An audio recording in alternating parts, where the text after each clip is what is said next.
surasında. Allah'ın elçisi ikinci kattı Dihyatul Kelbi radıyallahu anhu arqılı Rim imperatoru Herakli'ye civergen. Bir yaka başka bir sahavanı civerdi daha bir kat menen.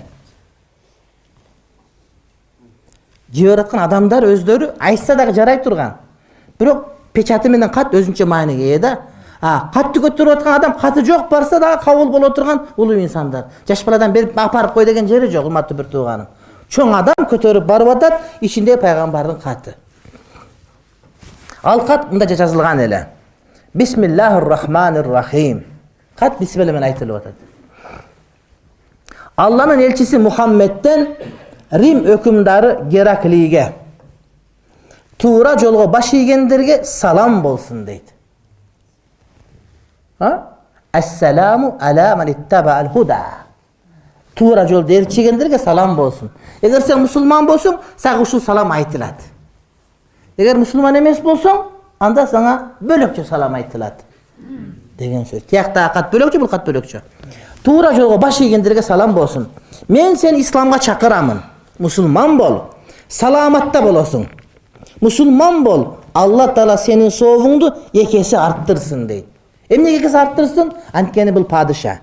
Эгер бул падыша мусулман болсо, адамдар муну көрүп көп ээрчийт да, урматтуу бир тууганым. Мына Кореяга барсаң, жанагы чачын Ким Чен Ир ким жанагы? Ким Чен Ирби ким? Гужунп эмес, жана падышасы. Ким Чен Ын. Азыр барды ошонун прическа мода экен да. Ким Чен Ын ушундай кылса, барды ушундай кылат экен. Анан Тажикстанда мэр, президент баласы мэр болсо, тажиктерде бар ушундай мэрдикиндей прическа кылып атыратчы. Интернетте жүрөт, ошонун арындай бир падыша мусулман болсо, түшүнбөгөндөр ушуну бир билгени бар деп эле мусулман боло бергендер да ошону айтат. Сен мусулман болсоң, эки эсе сага сооп болот деп атат. Анткени өзүң мусулман боло сооп аласың, анан башкалардын киргенине дагы сен эмне болосуң? Себеп болосуң дейт. Мусулман бол. Алла Таала сенин соовуңду эки эсе арттырсын. Эгер бул чакырыгымды кабыл албасаң, карамагыңдагы бардык дыйкандардын, кедей кембагалдардын жана сага баш ийген бардык кишилердин күнөөсүн алган болосуң. Анткени өзү кабыл албаса, адамдарды ошока киргизбейт деген сөз, урматтуу бир тууганым. Киргизбейт деген сөз, урматтуу бир тууганым. Адамдар тосуп атасың деген сөз.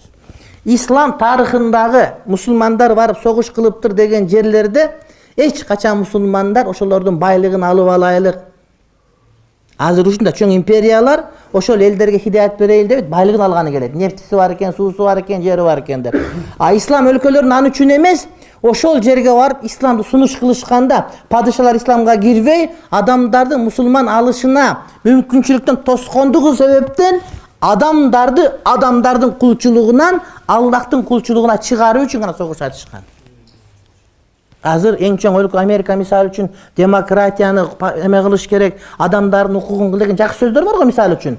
Бу жерде демократия жок экен, аялдардын укугу жок экен, балдардыкы жок экен, сактай. Ал исламда бар болчу. Бизде ла икраха фид-дин, динде мажбурлоо жок. Бирок бир адамды мажбурлап динге киргизбейт, диндин себептерин тосуп аткан болсо, ошол адам менен диндин ортосун ачып коюш биздин милдет болот. Açıp buna din dep sunuş kılavuz, alsa aldı, albası özü bilет. Түшүнүктүү тууган. Кылыч менен мажбурлап динге киргизген экен деген жанагы тарыхчылардын айткан сөзү жалган. Эч качан ислам мажбурлап динге киргизген эмес. Болгон ошолордун падышалары кирбей, ислам дааватына жол тосуп аткан учурда, ошол падышаларды кетирүү үчүн ошол жерге согуш ачып киришкен дагы, анан эмне кылган, адамдарга динди сунуш кылышкан, каалоочулар динди алган, каалабагандар алган эмес. Эгерде бир адам мажбурланып мусулман болуп тили менен айтып аткан болсо, жүрөгүндө иман жок болсо, анда бул адам мусулман болбойт. Анда мусулманчылыкты Кудайым кабыл кылбайт. Аны мусулмандар жакшы билет, урматтуу бир тууганым. Ошон үчүн тарых китеп окуп атканда кылычтын эмесинен кирген, Азирет Алинин кылычынан кирген деген сөздөрдү жанагы биздин дежурчалдар айта берет, кайра элечи. Кичине китеп окуп алгандар. Бардыгы туура эмес айтат. Эгер бул чакырыгымды кабыл албасаң, карамагыңдагы бардык дыйкандардын, кедей кембагалдардын жана сага баш ийген бардык кишилердин күнөөсүн алган болосуң.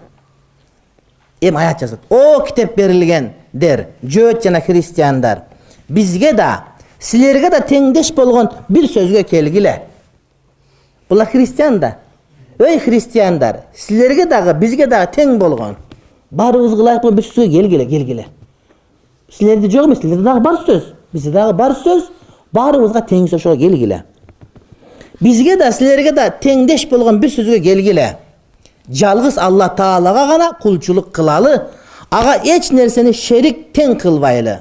Jana Allah Taalany koyup biri-biribizdi teңir kılıp albaylı. Antken İncilde uşul akida var bolçu. Tevrat'ta uşul bar bolçu. Egerde sizler çınıgı dine kele turgan bolsoňor, oşo sizleriň diniňerde hakikat, biziň de hakikat uşul okşoga kaytalyk bardygybız. Жалгыз Hudaýga sığynaýlyk, şirk kılbaýlyk, biri-birimiz Hudaý kılıp albaýlyk. Egerde kitap eýeleri bu sözden baş tartışsa, alar aytkıla, küwe bolgula, muna biz çınıgı musulmanbız degile. Egerde ahli kitaplar oşol kitabynda tarjimenen kelse, andalar musulman boýdan kalat ele. Bilgile. Adam aleyhisselamdan başlap din karmaganlardan bardygy musulman. İsa peygamberin ubagында Hristiyanlar dağı musulman dep aytılıngan. Alar kaçan Hristiyan bolup kalıştı? Kur'an gelgenden keyin dinge gitmegen üçün. Oşolaryň bari musulman. Alardın kitabında Allah жалгыз dep gelgen. Alardın kitabında Muhammed peygamber gelgende oşoga ınangıla, ötküle, işengile dep gelgen de. Misal üçün bugün Hristiyan, Muhammed peygamber bugün peygamberçiliğini jarya kıldı, oşağa ötüp kete beret, musulman boydan kalıp kete beret degen söz. Antkeni jaň wagt üç degen söz bolo turmaty bir tugan. Eger ahli kitap anti aytpay, Hudaýdy жалгыз debey turgan bolsa, alar aytkıla, muna biz çыныгы musulmanbız. Alar murdagy dinde kalıp kaldı da uje. Antken alar çыныгы musulman bolçu, kaçan peygamberden peygamberçilik gelgende peygamberge ötüp ulantıp ketиш керек, şunda çыныгы musulman boydan kete beret ele. Birok alar oşoga özleri musulmanbız dep aytıp atышkanda, Muhammed peygamber gelgenden keyin Muhammed peygamberin dawatyna baş iýbey, özünün murdagy jolu menen kesse, uje bular musulman emes degen söz bolat da. Oşolor aytyklasy biz musulmanbız dep sizler aytykla dep aytyp atat. Karagıla. Egerde kitap eýeleri bu sözden baş tartışsa, alarga aytkıla, küwe bolgula, muna biz çыныгы musulmanbız degile deydi. Oşoň üçin öz ubagында İsa peygamberden erçegenlerin bardygy musulmanlar, alar belki girişet inşallah. Alar biz menen çoğu bolar. Andan kiyinkiler uje musulman emes. Kattağı bu sözler Gerakli'ye tasir körsötgön. Oşol kezderde Abu Sufyan da anın elinde жүрgön. Abu Sufyan menen ökümdardın ortasında mınday süйлөшүүлөр bolup ötöt. Abu Sufyan peygamberimizin tuğandarından bolut, al wagtda kapır sodada жүрgön. Maňa kat geldi Gerakl. Sonra ilgili bilesiňer, Askar Akaýewiň ubagында Tajikistanda İslam partiyası menen jöndör azırkılar. Birin-biri kırıp öldürüp atkan. Apstar acыбыз, Олия Дамылабыз ушунда mufti ele. Эмилбек Саламатович Каптагай ошондо госкомиссия болуп, Акаев падыша болчу bizde. Анан Акаев ошолорду алып келген оппозициянын бардыгы Бишкекке. Анан Дамла киргенде ордунан турчу тигилердин бардыгы, тажиктердин оппозициясынын бардыгы билчү да, Дамла анткени Тажикстанда Кыргызстанда турган. Или Орто Азиянын аалымы болчу бул киши. Anan oşentip bulardı sayasatçıların belki dini partiyasın Kaptagayıp uşu Amsterdamla olup oturup anan uşerden jaraşmayınca ketpeysiga da Akayıplar getirip koygan. Uçurup koygan samolyottu. Epti bir dastorkon oturguzup alsak ıntımaka gelet dep oşentip bir-iki gün süйлөшүp akırında bir dastorkonga oturuşup anan masele çeçilgen urmatly bir tuğanım. Bir sözge gelişken de anan oşentip Akayıp uşunda iş kılgan Amsterdamdan çan salım abdan zor. Emilbek Salamat Kaptagay salmadan zor urmatly bir tuğanım. Anan oşol uçurda Emilbek Salamatoviç goskomissiyanın çoğu bolçu. Apstar Damla degen alım bar eken dep anan Kadamjayga barıp ap kelet Damlany. Damlany ap kelse Damla mufti bolboyum dep kaçat. Damlany mufti kılabız dep bardyk hareket kılıp kıynayt, al bolboyt.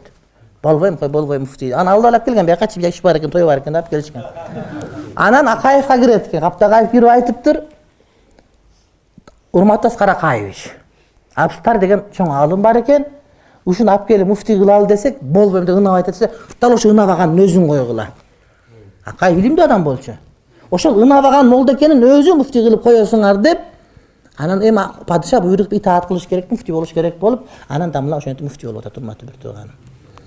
Anan oşondo Emilbek Salamatoviç Kaptagayev de oşondo bizdin goskomissiyanın töregasy. Anan Saudiyaga kat жазып, bizi adamlar musulman bolup kitapları jok dep, anan kat жазganda bizge bir 80'de biblioteka kelgen. Her birinde 1000 kitabi var. Kur'an, tafsir, hadis, başka. Alып kelip Улуттук университетке, БГУга, МГУга, академияга, ислам университетке, анан райондорго таратылган. Анан ошондо сиз төрага болуп тура сизге да бир китепкана бердик деп айткан экен, ошондо беришкен экен. Ал китепкана туруп, анан кече бир жерге Кур'ан окуганы барсак, эми сабат ошону чубага академияга мен белек кылдым деп аз жолдо келатат иншалла. 80 коробка экен. 30 коробка деп айтыр көп китеп. Ташкентке бир вагон келип, Ташкенттен текшериште канчасын алып калышкан, андай мындай дешип. Арабча китеп экен да, анан келген ошо китеп келди. Анан ошону эстеп кеттим, урматтуу бир туугандар. Ушундай олиязаттар өткөн шерлерде. Муфти бол десе болбой, анан башка болуп, анан кийин ошентип иншалла иш болгон. Демек, Абу Суфьян ошол жерде жүргөн экен да, ошондочу. Абу Суфьян менен өкүмдардын ортосунда мындай сүйлөшүүлөр болуп өтү. Сүйлөш деген жанагы тажиктерди сүйлөш десеме түшүп кетти да. Бул адамдын урук тукуму кандай? Сурады. Тектүү, ак сөйөк тукумдан.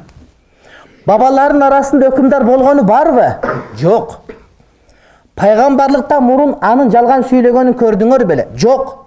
Ага кимдер баш ийүүдө? Байларбы же кедейлерби? Көбүнчө кедей экен багалдар баш ийүүдө.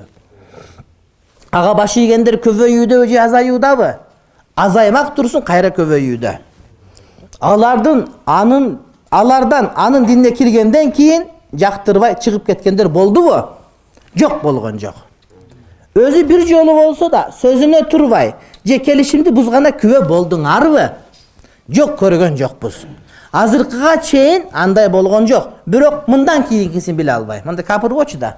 Андай жок. Бирок кийин болуп калышы мүмкүн дейт. Болбогон десе айтат бул элек нерсени.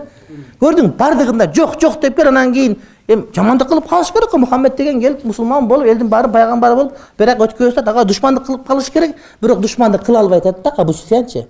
Анан акырында айтты, жок, ал эч качан келишим бузган эмес, убадага дайыма турган, бирок мындан кийин бузуп коюшу мүмкүн деп айтып атат. Эми кандай, бирөөнү кармап алып, урурлук кылганбыз, урурлук кылган эмес, таксырын камаш, бирок кийин урдап коюшу мүмкүн дегендей сөз айтып атат да. Көрдүңбү? Душман деге туура болсо, сен жөн ката айта албай калат, урматтуу бир тууган. Биз азыр досуң айтсаң сайрап берет. Только душман. Абу Суфьян ошол кезде мусулмандыкты кабыл кыла элек болчу. Айтат Абу Суфьянчы. Ошондо ушундай жалган айткым келди дейт. Ушундай жалган айткым келди, өмүрүмдө ушунча жалган айткым келди, бирок айта албай койдум дейт да. Анткени аркамда менин жамаатым бар эле дейт. Ончакты экен деп келип, аркага тургузуп бардын айтты. Мен угуп турам, аркага силер карап турасыңар, жалган айтса жалган деп айткыла деди да. Арасында оппозиция бар да сөзсүз Абу Суфьяндыкы дагы. Ошондон коркту. Өмүр бою атаң аферист болчу, атаң жалган сүйлөйт болчу деген сөздөн намыстанды. Анткени арабтарда жалган айтуу жок эле. Баш кесилсин, тил кесилбесин дейт эле да. Чындык бар эле. Ушунчалык душмандык Абу Суфьян жалган айта албай койду, урматтуу бир тууган.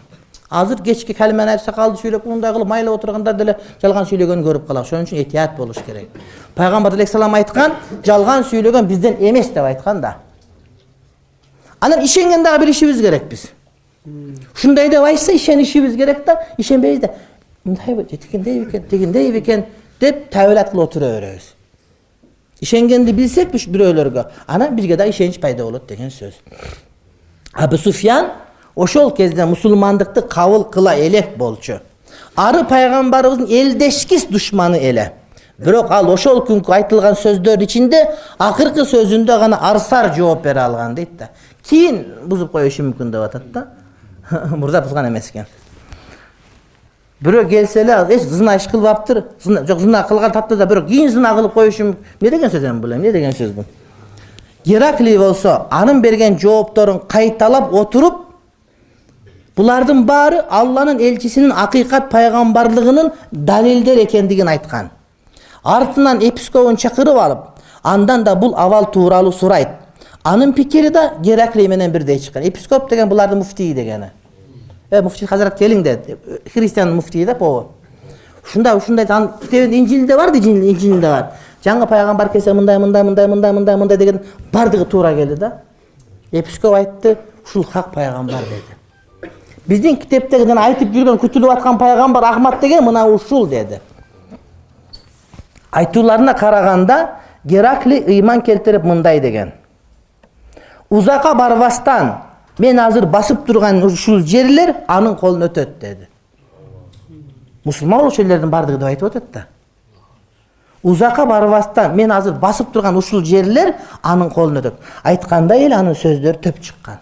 Акыйкат дин урматтуу бир тууган эч убакта жок болуп кетпейт да. Акыйкат дин өзүнүн ишмердүүлүгүн көрсөтө берет урматтуу бир тууган. Бул чындык дин. Бирок поптордун жапай эшектерди аңыраңдагандан улам Геракли сөзүн өзгөртүп силерди сынап көрдүм. Диниңерге канчалык бекем турарыңарды билгим келди дейт. Ошентип мусулман болуп ичинен анан поптордун баарын чакырып, эшиктердин бардыгын, терезелердин баарын жап, урматтуу эл, Мухаммед пайгамбар чыгыптыр. Чыныгы пайгамбар экен, мен ыйман келтирдим, силер дагы ыйман келтиргиле. Аны мындай далилдери менен акылым менен тааныдым. Мына чоң муфтий дагы, епископ дагы ушун хак деп айтты. Биз экөөбүз мусулман болдук деди. Дегенде баягы поптордун баары о деп кыйкырып, чугулуп, мушташып, жинди болуп, андай сен ошондой капыр, андай болбош керек, ал деген жалган жондой эмес, ал келе турган эми келет, бул эмес, башка кантип арабтардан чыгып калат деп качты эшикти көздөп барса эшик бек экен темирден. Терезени көздөп терезе бек экен. Анан такылдатып отуруп баарын тыштандырып, урматтуу поптор, урматтуу азирети поптор, силердин ыйманыңарды акыйдаңа текшерейин деген мен ыраазы болдум силерге. Силер өзүңөр христианчылыгыңарда бекем экенсиңер, жок мен өткөн жокмун, болгону силер текшерейин дедим. Деп ошентип айластан айтып, анан тигилер чыгарды. Бирок поптордун жапай эшектерди аңыраңдагандарынан улам Геракли сөзүн өзгөртүп, силерди сынап көрдүм. Диниңерге канчалык бекем турарыңарды билгим келди дейт. Алиги епископ болсо ыйман келтирип, Алланын элчисине алыстан ант берип берчиген. Ошентип бул ичине мусулман болду Геракл. А тиги ошо ойдон калды мусулман болуп. Ал ошо алыстан туруп Мухаммед пайгамбарга ээрчи ошо жерден ант берип мусулман болуп кетти урматтуу. Азыр деле ушундай да. Чыныгы епископтор мусулман болуп айласы жок урматтуу бир тууганым. Анткени окуй берсе чыга берет экен да. Окуй берсең, мисалы үчүн бир Нава деген нуска бар Библиянын Инжилдики. Окусаң мусулман болмоюнча айлаң жок. Кача албайсың. Мисалы үчүн жолдордун баарын тосуп коюп, бир жол арык казып койсоң, суу келе берсе, арык барып бир жерге куят да. Ошол сыяктуу шарта окуй берсең, этегинде мусулман болмоюнча айлаң жок. Же экти окубайсың мусулман болбойсуң, же түшүнбөсөң мусулман болбойсуң. Түшүнүп башың сал иштеген болсо анда мусулман болуш айлаң жок деген сөз. Анан нарагынан келдирбей болгон болсо аны канча айтсаң деле бүтпөйт.